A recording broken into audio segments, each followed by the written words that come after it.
नमस्कार, आप सभी का स्वागत है द स्टूडेंट ट्रैक के ऑनलाइन लर्निंग प्लेटफॉर्म पर। मैं प्रत्युष कुमार आज आप सभी के सामने इकोनॉमिक्स के तीसरे लेक्चर फैक्टर्स ऑफ प्रोडक्शन के टॉपिक को लेकर आया हूं। तो आज हम लोग पढ़ेंगे फैक्टर्स ऑफ प्रोडक्शन के क्या क्या कारक हैं। तो जैसे देख रहे हैं आप, 4 कारक देख रहे होंगे, लैंड, लेबर, कैपिटल और एंटरप्रेन्योर। इसी के बारे में आज हम लोग पढ़ेंगे, पूरा डिटेल से पढ़ेंगे। लेकिन उससे पहले हम लोग आज फैक्टर्स ऑफ प्रोडक्शन के डिफिनेशन को जानते हैं। आखिर फैक्टर्स ऑफ प्रोडक्शन है क्या? तो किसी भी गुड्स और सर्विस को उत्पादित करने के लिए जिस इनपुट की आवश्यकता होती है उसे हम फैक्टर ऑफ प्रोडक्शन कहते हैं। क्या मैंने बोला? जिस इनपुट की आवश्यकता हो रही है, यानी गुड्स और सर्विस को उत्पादित करने के लिए हम जिस इनपुट की आवश्यकता हो रही है उसे हम फैक्टर ऑफ प्रोडक्शन कहते हैं। उस इनपुट के रूप में क्या क्या हो सकता है? लैंड, लेबर और कैपिटल एंटरप्रेन्योर। इसी 4 कारकों के वजह से ही किसी गुड्स सर्विस का हम प्रोडक्शन कर सकते हैं। तो उसी 4 में से हम एक एक करके इसको डिटेल से पढ़ेंगे। तो पहला आ जाता है लैंड। लैंड जो हो जाता है भूमि। तो भूमि, आप हमको प्रोडक्शन किसी चीज़ का करना है तो कहीं किसी भूमि पे ही ना करेंगे। मतलब किसी भूमि में जाके हम किसी चीज़ का फैक्ट्री बनाएंगे या किसी कंपनी को, और बड़े बड़े कंपनी है तो लैंड की आवश्यकता होगी। लैंड से यहाँ मतलब ओनली पीस ऑफ लैंड, मतलब ज़मीन का टुकड़ा से नहीं है संबंधित, वो भी ज़मीन के टुकड़ा के अलावे भी हो सकता है। तो हम उसको देखेंगे क्या हो सकता है। जैसे लैंड जो देख रहे हैं ये रेंट के रूप में हो सकता है। हम जैसे कहीं लैंड हमारी कंपनी है तो हम कहीं किराए पर भी ले सकते हैं किसी के मकान को, किसी प्रोडक्शन के लिए, किसी को मशीन हमको चलाना है प्रोडक्शन के लिए, हम किसी के किराए पर भी जाके ले सकते हैं लैंड के रूप में हम। तो लैंड में इंक्लूड जो होता है, हम जैसे मैंने बोला था कि ओनली पीस ऑफ लैंड का ही यहाँ पे चर्चा नहीं होगा। इसमें देखिए एग्रीकल्चर लैंड भी आ जाएगा और नेचुरल रिसोर्सेज इन लैंड भी आ जाएगा। एग्रीकल्चर लैंड यानी हमको कृषि का भी एक लैंड आ जाएगा या नेचुरल रिसोर्सेज संबंधित है। कृषि में जैसे हम किसी चीज़ का उत्पादन करेंगे, गेहूँ, उस लैंड का भी आ जाएगा। और नेचुरल रिसोर्सेज में जैसे कोयला हो गया, तेल हो गया, इस सब का भी उत्पादन करें, नेचुरल रिसोर्सेज में आ गया। जैसे अब देखिए ओनली पीस ऑफ लैंड क्यों नहीं हो सकता, तो हम इसको हम बताते हैं।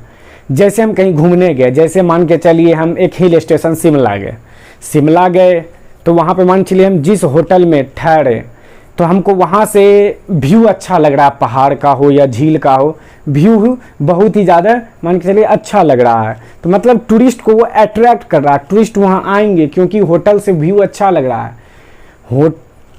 व्यू अच्छा लग रहा है, व्यू के वजह से क्या है, प्रोडक्शन हो रहा है, मतलब होटल वाले को फ़ायदा हो रहा है, प्रोडक्शन बढ़ रहा है क्योंकि टूरिस्ट आ रहे हैं उस व्यू के वजह से। तो यहाँ पे ओनली पीस ऑफ लैंड नहीं हो रहा। पीस ऑफ लैंड पे तो वहाँ होटल एक है, लेकिन प्रोडक्शन का एक कारण जो है व्यू बन जाता है, जो झील और पहाड़ दिखाई देती है, तो वो आ जाता है हमको फैक्टर ऑफ प्रोडक्शन में लैंड के अंतर्गत। व्यू की वजह से हमारा ज़्यादा प्रोडक्शन हो रहा है। दूसरा, हम जैसे लैंड तो लगाएंगे तो क्या लैंड से ही ओनली हमारा प्रोडक्शन हो पाएगा? नहीं ना।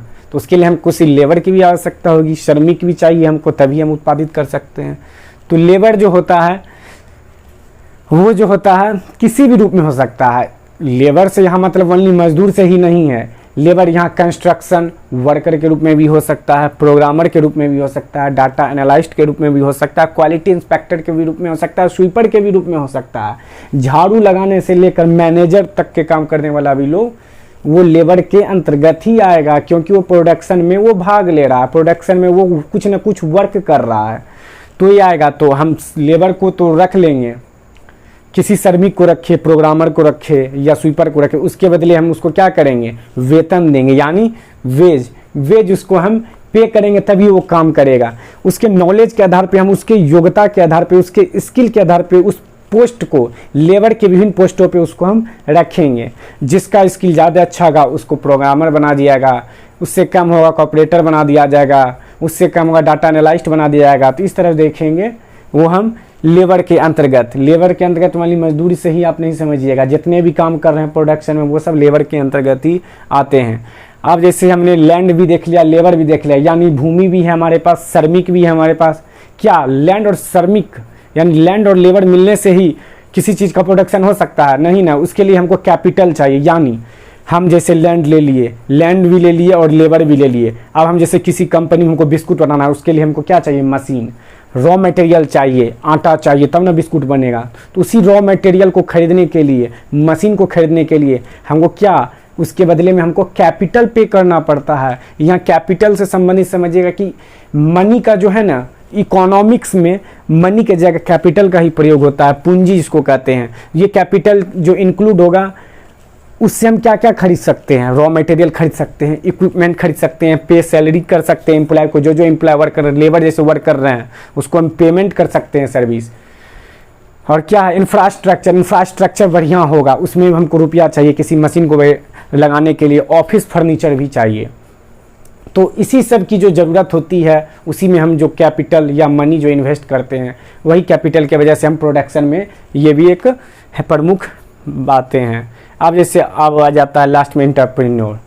हमारे पास लैंड तो हो जाएगा, लेबर भी हो जाएगा, कैपिटल भी हो जाएगा, लेकिन जब इसको कोई ऑपरेट करने वाला ही नहीं रहेगा, इसका जब कोई ऑनर ही नहीं रहेगा, इसका रूल रेगुलेशन क्या होगा, इसका क्रिएटिविटी क्या होगा, इसका इनोवेशन क्या होगा, जब ये सब पता ही नहीं होगा तो ये कैसे प्रोडक्शन अपने आपको बढ़ा पाएगा, व्यापार कर पाएगा अलग स्टेट में। तो यही एंटरप्रेन्योर का काम यही होता है मुख्य रूप से, कि कंपनी में जो लैंड है, लेबर हैं, ये सब का जो है आइडिया पुट करता है, क्रिएटिव इनोवेटिव आइडिया जो काम करता है। एंटरप्रेन्योर जो होता है इंडिविजुअल रूप से ही होता है, लेकिन किसी किसी कंपनी में एंटरप्रेन्योर 2 भी लोग हो जाते हैं जो पार्टनरशिप के रूप में, जैसे आप लोग जानते ही होंगे, रिस्क लेता है किसी भी चीज़ का प्रोडक्ट का करने में, प्रोडक्शन करने में।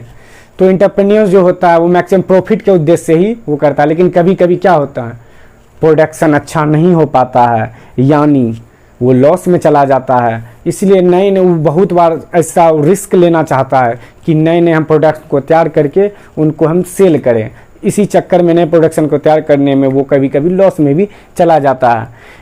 ये सब हम लोगों ने 4 topic, land, labour, capital, entrepreneur, ये 4 जो पॉइंट होते हैं ये की फैक्टर होते हैं प्रोडक्शन के। इस 4 में से किसी एक भी चीज़ की कमी रही तो प्रोडक्शन अच्छे रूप से नहीं हो पाएगा। लेकिन 4 चीज जब जहाँ भी रहा तो इसका आउटकम जो है वो सर्विस के रूप में हो या फिर वस्तु के रूप में हो, अच्छा आउटकम आएगा।